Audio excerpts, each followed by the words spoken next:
Good. Namaste. Good evening, everyone. Tonight we shall continue from where we left off last week. Let us begin with the prayer.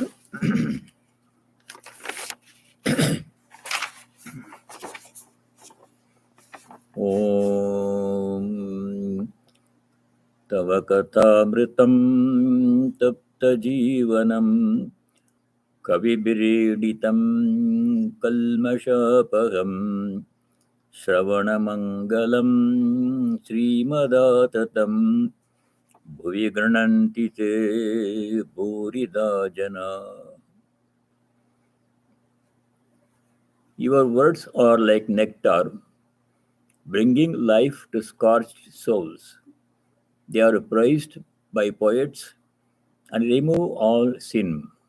They are auspicious to hear, wonderful and exalted. Those who spread these words throughout the world are truly giving souls. In the English edition, the page is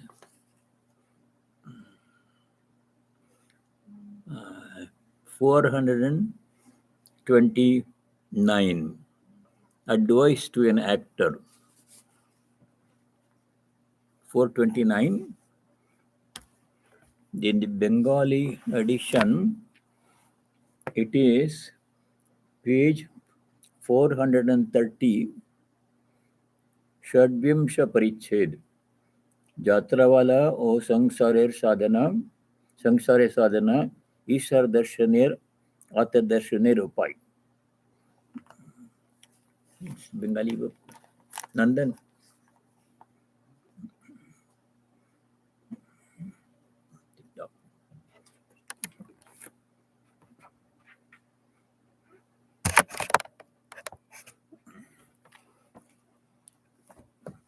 There was a Jatra performance at Dakshineshwar, and several actors had come from out of town to perform in the Jatra. One of the actors visited Sri Ramakrishna and was having a conversation. We were in the middle of the conversation, page 429 in the English edition. At the top of the page, the actor asks, "Sir, what is the proof that the soul is separate from the body?" Master, proof? God can be seen. By practicing spiritual discipline, one sees God through His grace. The rishis directly realize the self. One cannot know the truth about God through science. This we studied last time. Science gives us information only about things perceived by the senses. Then, next paragraph. For this reason, a man cannot comprehend spiritual things with his ordinary intelligence. To understand them, he must live in the company of holy persons. You learn to feel the pulse by living with a physician. Actor. Yes, sir. Now I understand. Master. You must practice tapasya. Tapasya means spiritual disciplines of several kinds. Only then can you attain the goal.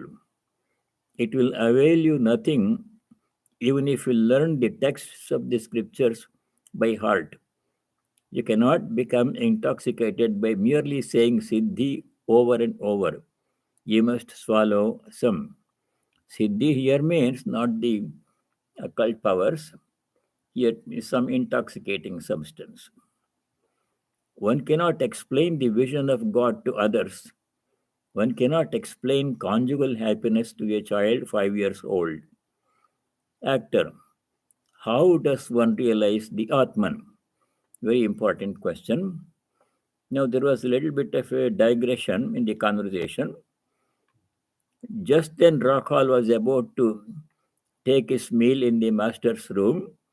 He hesitated at the sight of so many people.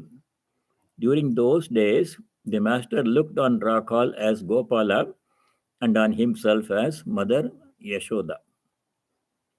Master to Rakhal, why don't you eat? Let the people stand aside if you wish it. To a devotee, keep some ice for Rakhal. To Rakhal, do you intend to go to One Hooghly? Don't go in the sun. In the sun. Rakhal sat down to his meal. Sri Ramakrishna again spoke to the actor. Master, why didn't all of you take your meal from the kitchen of the Kali temple? That would have been nice. Actor, all of us don't have the same opinion about food. So our food is cooked separately. All don't like to eat in the guest house. While Rakal was taking his meal, the master and the devotees sat on the porch and continued their conversation. Now, now Sri Ramakrishna gives reply to that question asked by the actor. The question he asked was, how does one realize the Atman? The Master Sri Ramakrishna gives the answer here. To the actor, you asked me about self realization. Longing is the means of realizing Atman. Sri Ramakrishna placed great emphasis on intense longing to know God. Yakulata. Yakulatayaiva api. In the in the aphorisms composed by Swami Harshanjaji, explaining the describing the teachings of Sri Ramakrishna, there he says, by intense longing alone, one can reach God. That that's how it is important. In Sri Ramakrishna's life, we can see how intense his longing was to see the Divine Mother. You asked me about self realization. Longing is the means of realizing Atman. A man must strive to attain God with all his body, with all his mind, and with all his speech. These are all the three instruments we have. These are the only three instruments we have: mind, speech, and sense organs, body and sense organ. We should dedicate all these things. That means our entire resources, whole personality, should be directed towards this one effort, one pointed effort, namely to realize God. If you are engaged in too many other activities, then our effort will be diluted. So Sri Ramakrishna says, a man must strive to attain God with all his body, with all his mind, and with all his speech. Because of an excess of bile, one gets jaundice. Then one sees everything as yellow. One perceives no color but yellow. Among you actors, those who take only the roles of women acquire the nature of a woman.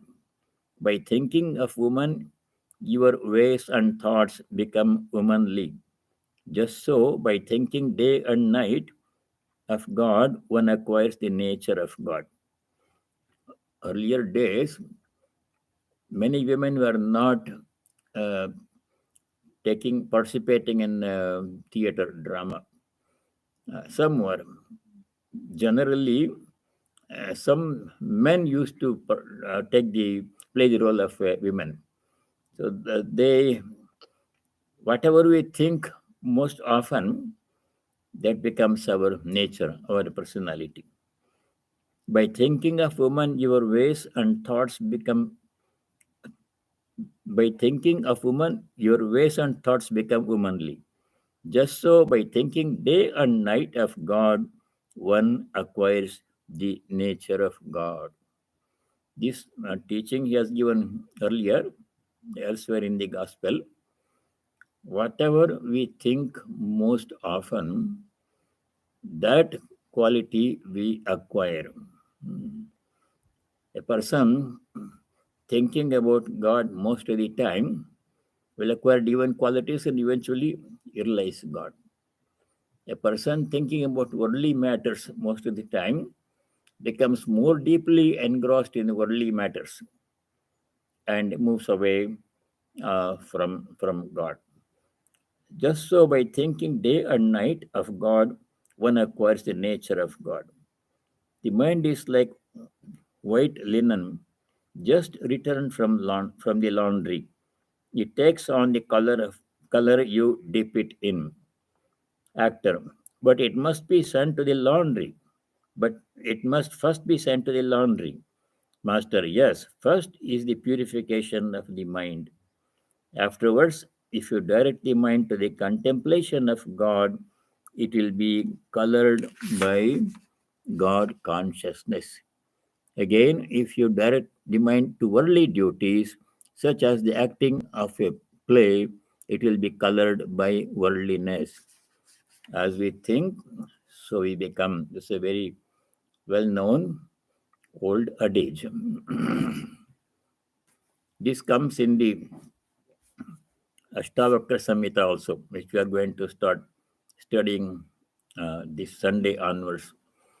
There is a very famous verse in the Ashtavakra Samhita where Ashtavakra says to the king Janaka,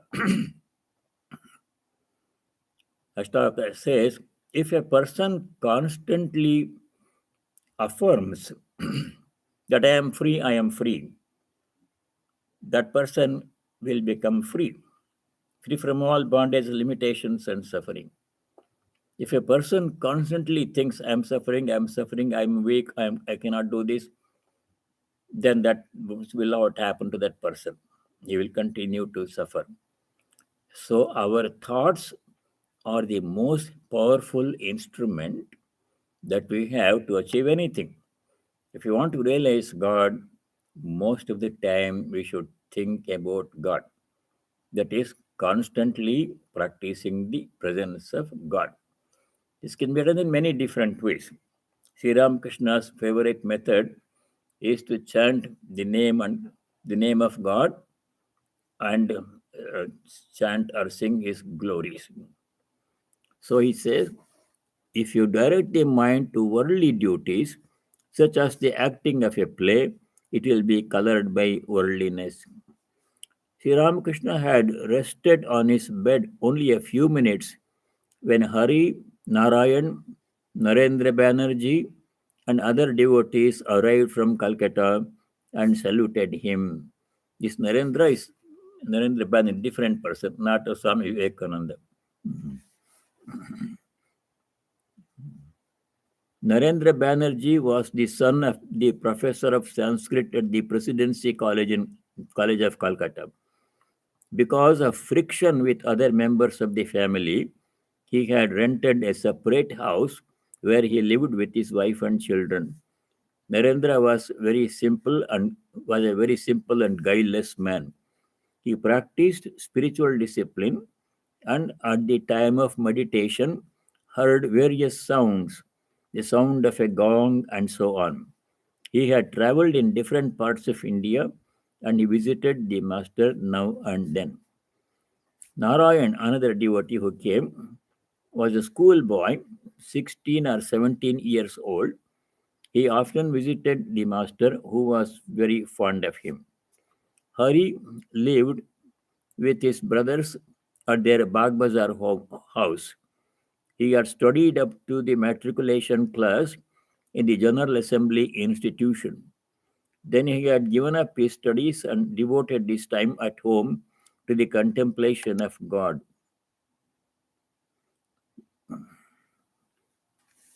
The reading of the scriptures, and the practice of yoga. He also visited the master now and then. Sri Ramakrishna often sent for Hari when he went to Balaram's house in Bagbazar. Master to the devotees, I have heard a great deal about Buddha. He is one of the 10 incarnations of God. Hindu mythology speaks of the 10 incarnations of God. He is one of the 10 incarnations of God. Brahman is immovable, immutable, inactive, and of the nature of consciousness. When a man merges his buddhi, his intelligence, in bodha, consciousness, then he attains the knowledge of Brahman. He becomes Buddha enlightened.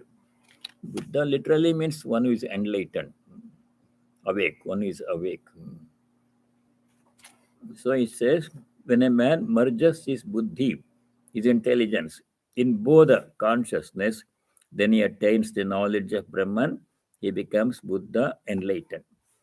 Nangta used to say that the mind merges in the buddhi and the buddhi in bodha consciousness. Nangta means Totapuri, who taught Advaita Vedanta to Sri Ramakrishna.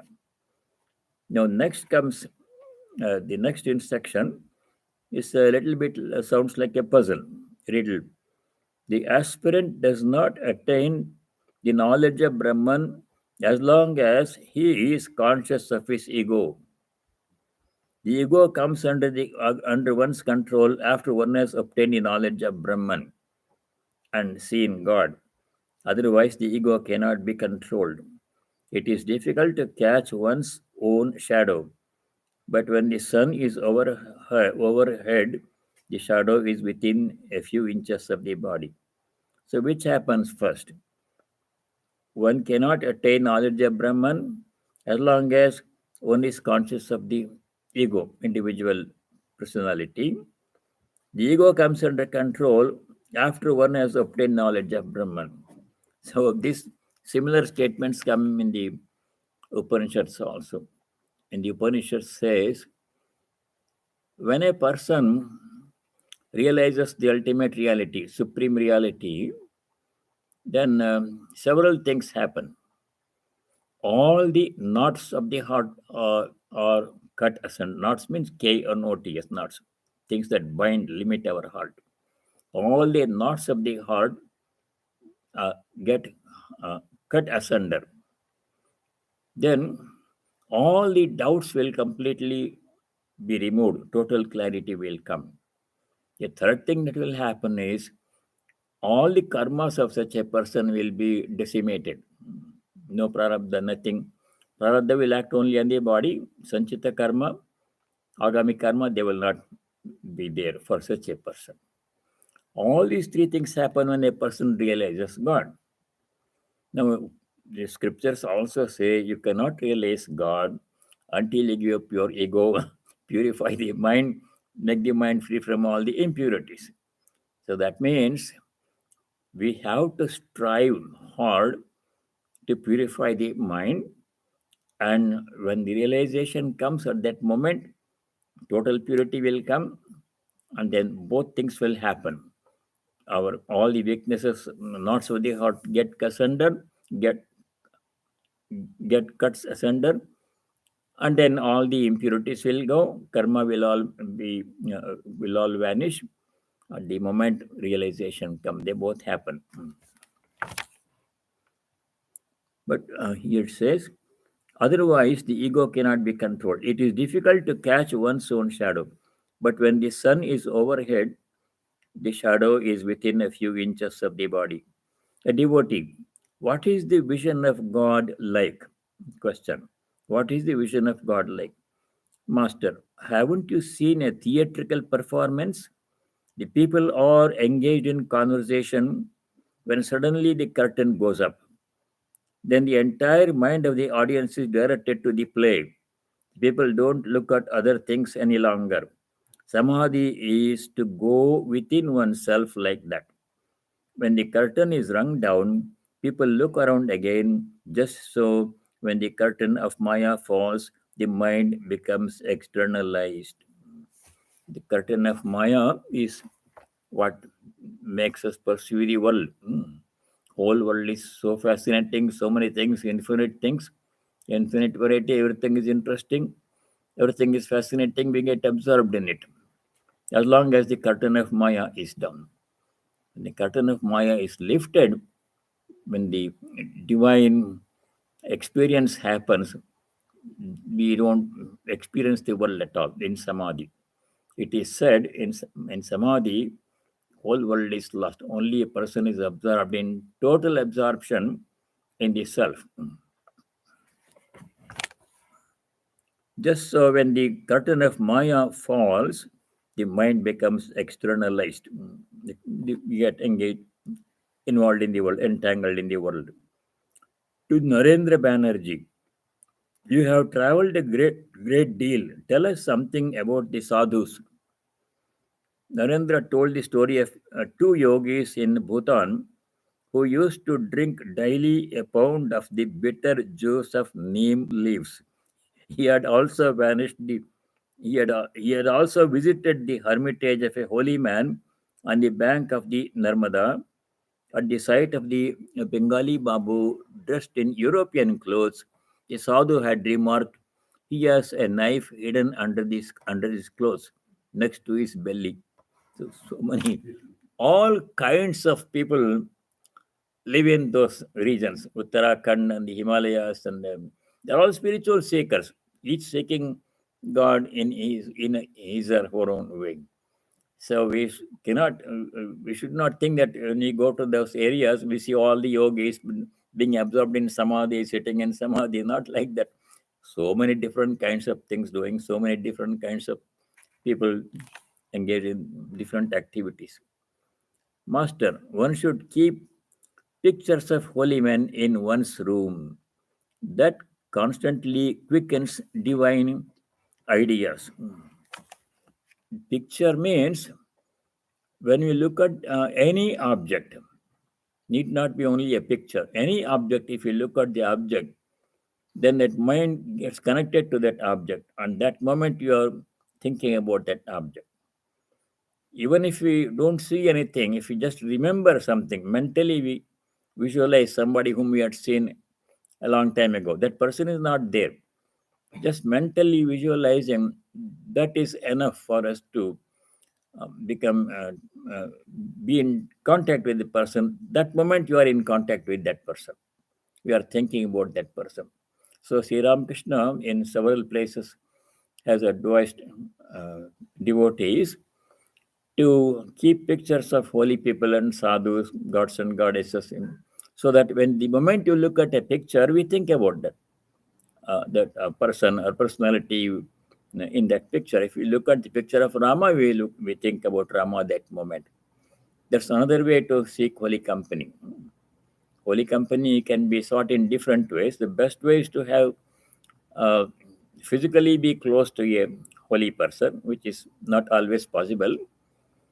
But another thing is we can have the keep the picture of holy people in our uh, room, and constantly, frequently looking at the picture reminds us of those people and their life and their teachings. So that is what Sri Ramakrishna recommended. One should keep pictures of holy men in one's room. That constantly quickens divine ideas. Banerjee, I have your picture in my room.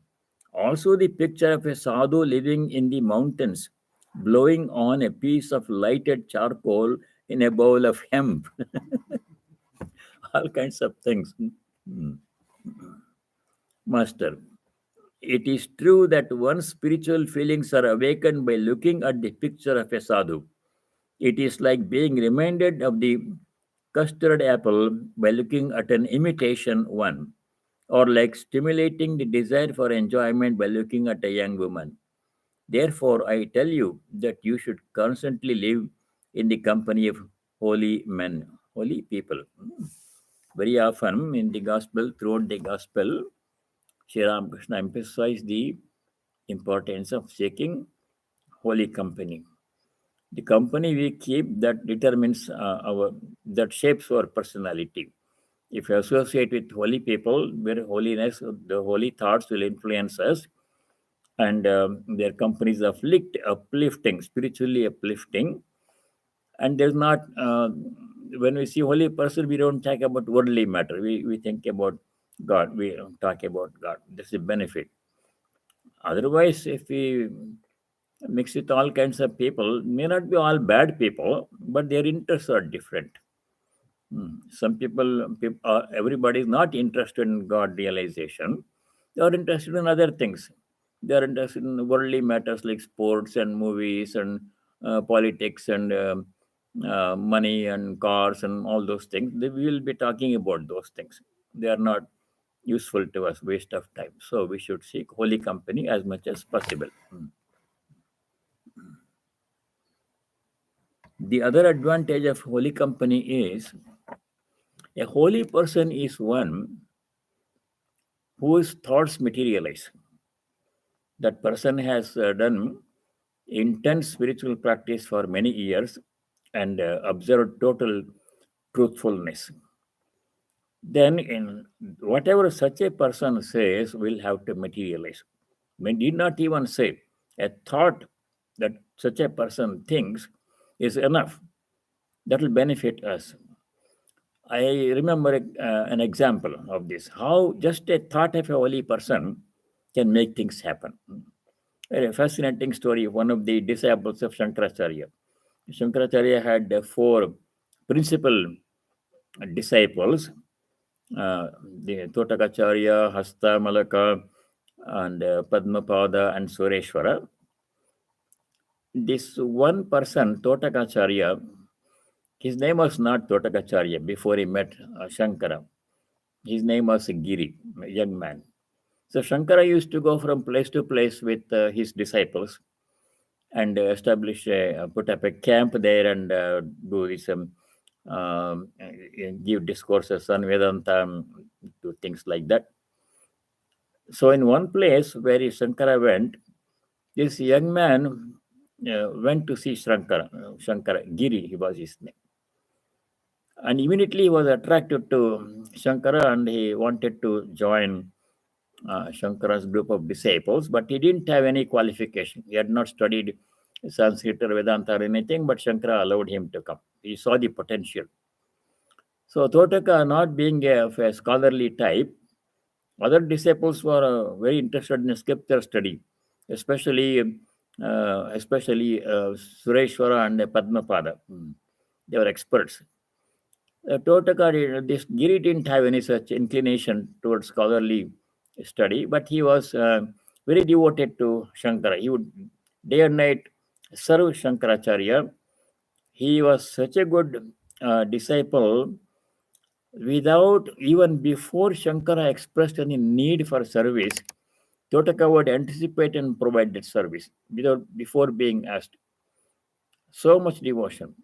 So one day, the time came for the class to be held. Daily, Shankara used to have class, and Totaka was absent. Other disciples were present. So Shankaracharya patiently waits. Other disciples, like Sureshwara and Padmapada, they became impatient. They asked Shankara, their teacher, "Sir, why should we wait and waste time? This Totaka does not have an inclination for study. Let us start the class." Shankara didn't say anything. He simply kept quiet, didn't reply. After a few minutes, the boy Giri comes running. He had gone to do some errand, washing Shankara's clothes or something like that, and he became embarrassed because other people were waiting for him to start the class, and he simply stands there with his head bowed down with some embarrassment. Shankara didn't say anything.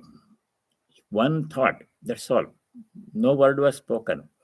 Immediately, this boy who had never shown any inclination or ability in scholarly pursuits or anything, immediately he composed extemporaneously, chanted a very beautiful hymn, Totaka Ashtakam, a hymn containing 8 stanzas, extolling the virtues of a guru, importance of having a guru, the blessings of a guru.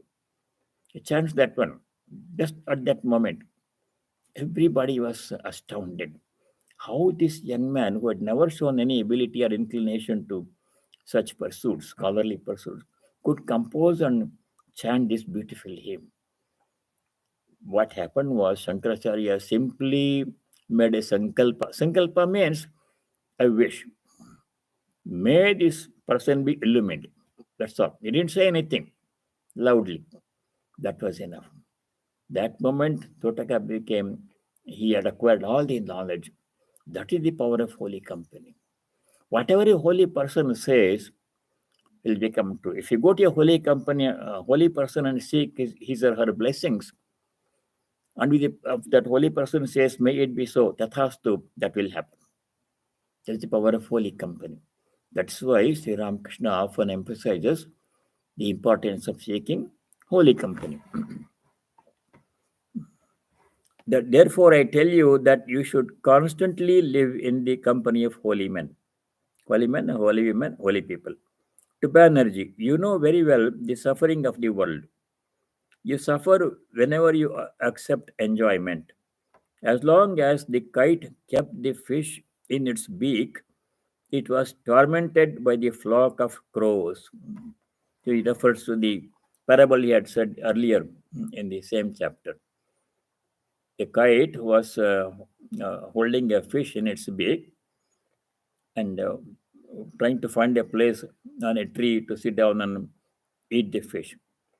But so many crows, hundreds of crows, followed the kite, all screaming caw caw and wanting to snatch the fish from the kite's beak. They didn't give any chance to this kite to sit down under a tree. Wherever it went, they followed. The crows followed, making a lot of noise. Finally, the kite became so tired, the fish fell down from its beak, and all the crows went after the fish and left the kite alone. That parable Sri Ramakrishna had said earlier. So he refers to that parable. The fish represents the desire. As long as, even if we have one desire in our mind, that will cause a great deal of restlessness. If you fulfill it, with lot of effort is required, and then we'll get some happiness. And then when it is completed, we become dissatisfied. We want to have more. The desire comes back with greater strength and demands more. This continues until a time comes when you cannot fulfill the desire anymore. Then it turns into anger, bitterness, and sadness. So the things go on. So here he refers to the parable and he says, as long as the kite kept the fish in its beak, it was tormented by the flock of crows. No end to suffering and worries as long as your desires in our mind. One finds peace of mind in the company of holy men. The alligator remains under water a long time, but every now and then it rises to the surface and breathes with a deep wheezing noise. Then it gives a sigh of relief. Every now and then we should take a little break. We call it retreat now. And then seek the company of a holy person. And at that time, we should not think about the worldly matters and all those things. Earlier, when I was doing retreats in Ganges, other places, people would come for a 2 3 days retreat, and they would bring their cell phone and their laptop. And every now and then, there's a buzzer, a cell phone rings, and they have to take the call. That is no retreat at all. They are sitting in the retreat center listening to some presentation, but they are not fully free from the entanglement with their worldly matters. Sometimes they have to do it for sake of job is very important. What can they do? So we should. One finds peace of mind in the company of holy men. The alligator that we read, wheezing. Actor, revered sir, what you have just said about enjoyment is very true. One ultimately courts disaster if one prays to God for enjoyment. Various desires come to the mind, and by no means all of them are good. God is the Kalpataru, the wish fulfilling tree. A man gets whatever he asks of God. Suppose it comes to his mind, God is the Kalpataru. Well, let me see if a tiger will appear before me. Because he thinks of the tiger, it really appears and devours him. That another parable he said elsewhere in the gospel. That means we should be careful about what we think. If you wish for something strongly enough, it may happen. When it happens, we regret why did I quote this one? Why did I get into this one? Better to remain better to accept what God gives on His own. God knows much better than we know what our needs are, what is good for us. So without tying God's hands, give me this, give me that, if we leave everything to Him, He will provide what is best for us at the right time. That promise He has given several places. In the Gita, we study Yoga Kshema Mahamyaham, chapter 9, verse 22.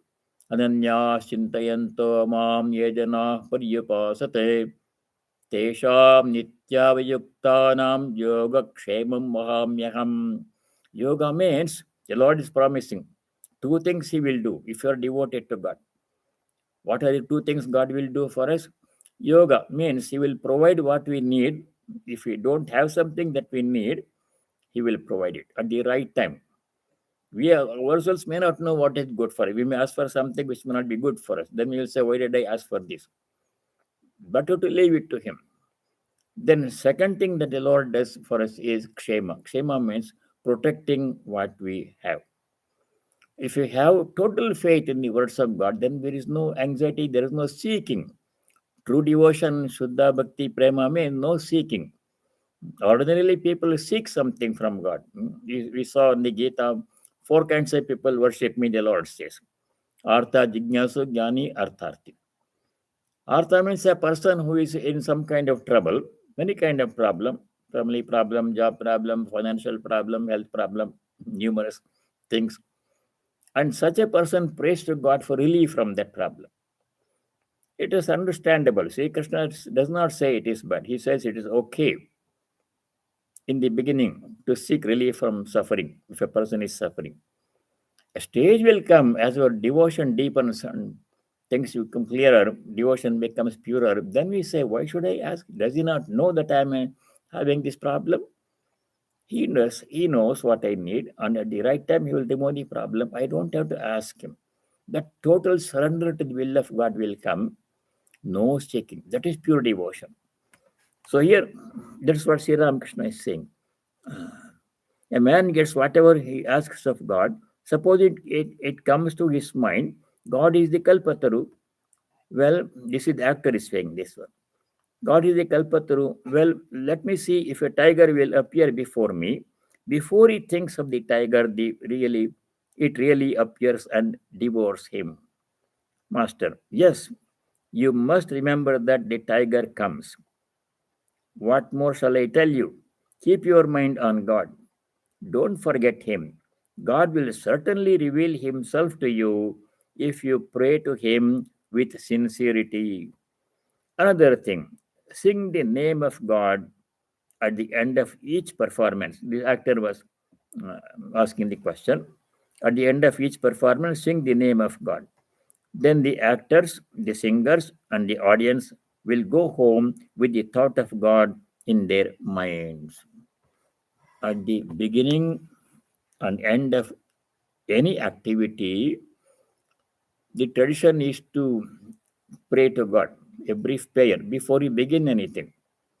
And after you finish something, concluding prayer has to be done. That's the tradition. Because that will leave the thought of mind, a thought of God in our minds when we leave, when we finish the activity. The actors saluted the master and took their leave. Two ladies, another incident, two ladies, devotees of Sri Ramakrishna, entered the room and saluted the master. They had been fasting in preparation for this visit. They were sisters in law, the wives of two brothers, and they were 22 or 23 years old. They were mothers of children. Both of them had their faces covered with veils. Master to the ladies, worship Shiva. This worship is described in a book called Nitya Karma. Nitya Karma means a book describing the daily rituals, daily puja, etc. Learn the rituals from it. In order to perform the worship of God, you will be preoccupied for a long time with such religious duties as plucking flowers, making sandal paste, polishing the utensils of worship, and arranging offerings. As you perform these duties, your mind will naturally be directed to God. You will get rid of meanness, anger, jealousy, and so forth. When you two sisters talk to each other, always talk about spiritual matters. General tendency is to talk about worldly matters. The thing is somehow to unite the mind with God. You must not forget Him, not even once. Your thought of Him should be like the flow of oil without any interruption. If you worship with love even a brick or stone as God, then through His grace you can see Him. Invoking the presence of God, we can worship any form. In some temple, in some small villages, every village has to have a temple, a Rama temple or Hanuman temple or something, and it's just a hut, and some kind of stone, something is there, that is being worshipped every day. People go on with dead devotion.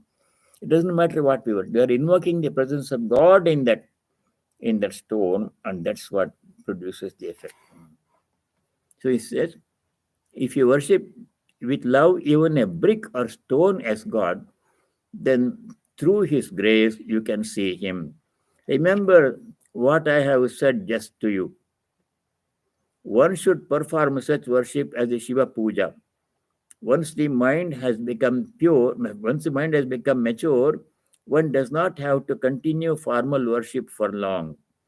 The mind then always remains united with God. Meditation and contemplation become a constant habit of mind. Elder sister in law, will you please give us some instruction? Master affectionately, I don't give initiation. If a guru gives initiation, he must assume responsibility for the disciples' sin and suffering. The Divine Mother has placed me in the state of a child. Perform Shiva Puja as I told you. Come here now and then. We shall see what happens later on through the will of God. I asked you to chant the name of Hari at home. Are you doing that? Elder sister in law, yes. Master, why have you fasted? You should take your meal before you come here. Women are but so many forms of my divine mother. I cannot bear to see them suffer. You are all images of the mother of the universe. Come here after you have eaten and you will feel happy. Saying this, Sri Ramakrishna asked Ramlal to give the ladies some food. They were given fruit, sweets, drinks, and other offerings from the temple. The master said, you have eaten something. Now my mind is at peace. I cannot bear to see women fast. Sri Ramakrishna here says, women are but so many forms of my divine mother. I cannot bear to see them suffer. This is in all the scriptures. In the Chandi, also known as Devi Mahatmyam or Durga Saptashati, 11th chapter. 11th chapter, there is a hymn.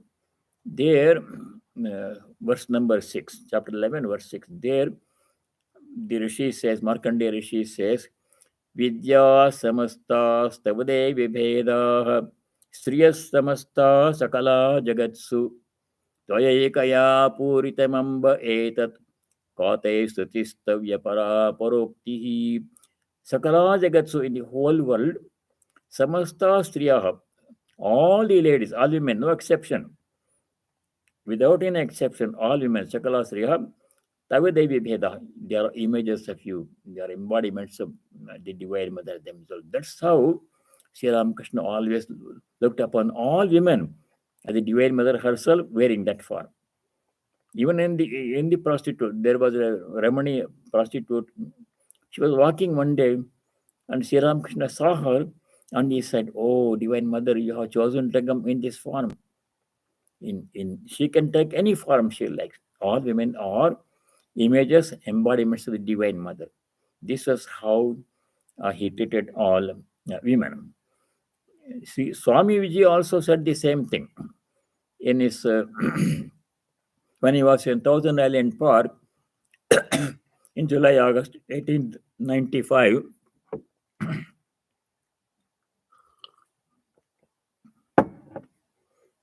one day in the morning class, morning or afternoon, I don't remember. One day in class, Swamiji talked about all women being the images of Divine Mother. It was July 2, 1895. In the book uh, Inspired Talks, which are notes taken by devotee of the class lecture that Swamiji gave in Thousand Island Park, the notes are arranged chronologically.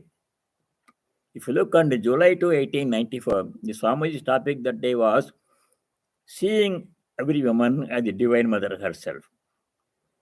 And then he says, if you want peace and love, worship your mother as the Divine Mother. All the personalities like Buddha, Krishna, Rama, they're all just a drop of the Divine Mother. Divine Mother is supreme. Looking upon every woman as the mother, as the embodiment of Divine Mother, respecting every woman, that is the highest spiritual discipline. Sri Ramakrishna said elsewhere, worshipping God as mother is the final word in spirituality.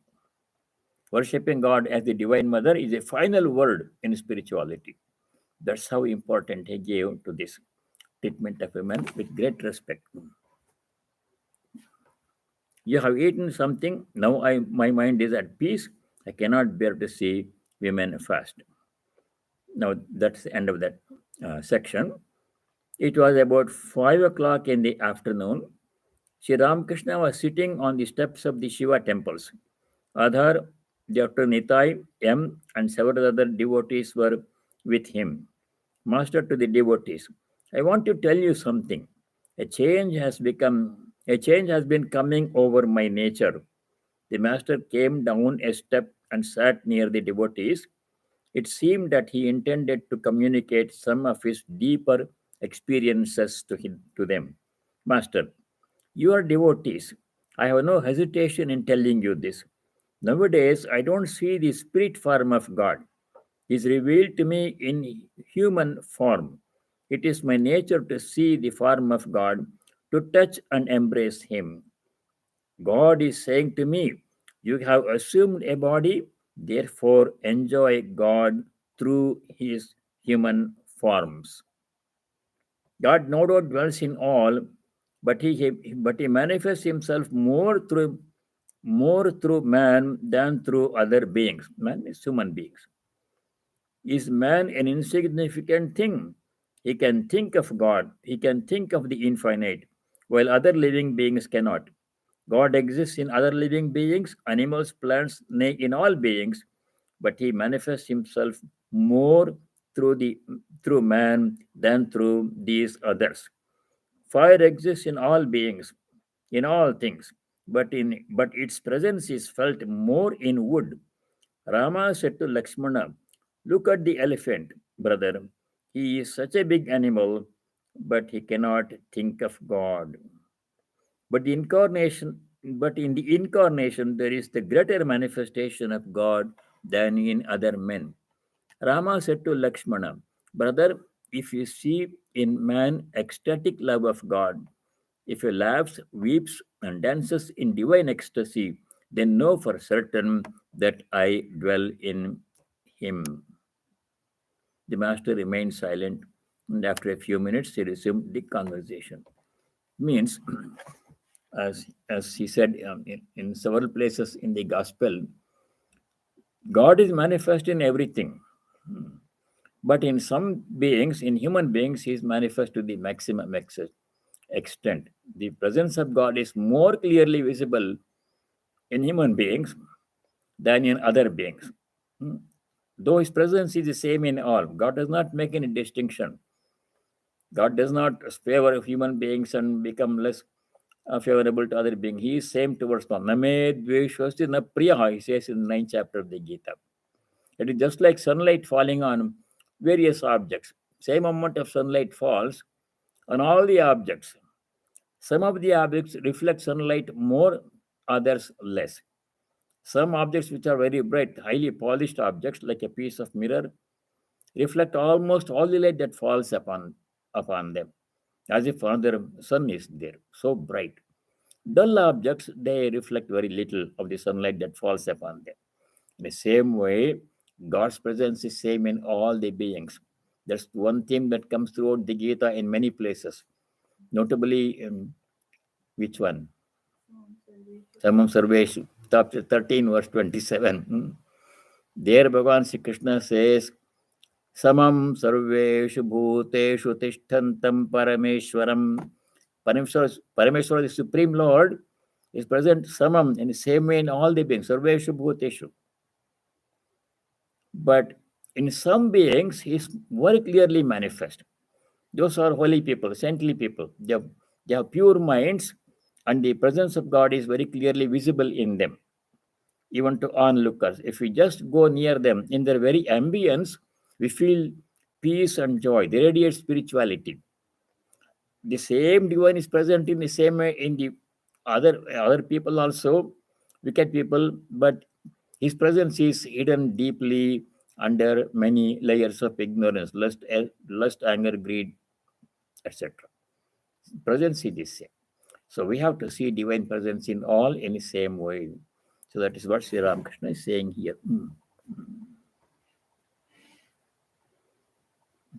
But in the incarnation, there is a greater manifestation of God than in other men. The master remained silent. After a few minutes, he resumed the conversation. Keshav Sen used to come here frequently, the topic changes. So let us stop here and say the closing prayer. Om Niranjanam Nityamanantarupam Bhaktanukampavita Vigraham Vai Ishavataram Parameshamidhyam Tam Ramakrishnam Shirasa Namamaha. Om. We bow our heads before Sri Ramakrishna, who is stainless, of infinite nature, whose heart melts in sympathy for his devotees, who is an embodiment of the divine and the Supreme Lord, and ever worthy of our worship. Om Shanti Shanti Shanti. Om. May there be peace and joy in our hearts, Adhyatmika Shanti. May there be peace and harmony amongst all the beings, Adi Bhautika Shanti. And may there be peace everywhere in nature, Adi Deivika Shanti. Hari Om Tat Sat. Sarvam Sri Ramakrishna Arpanamastu. All of you stay well. Thank you very much. Namaskar.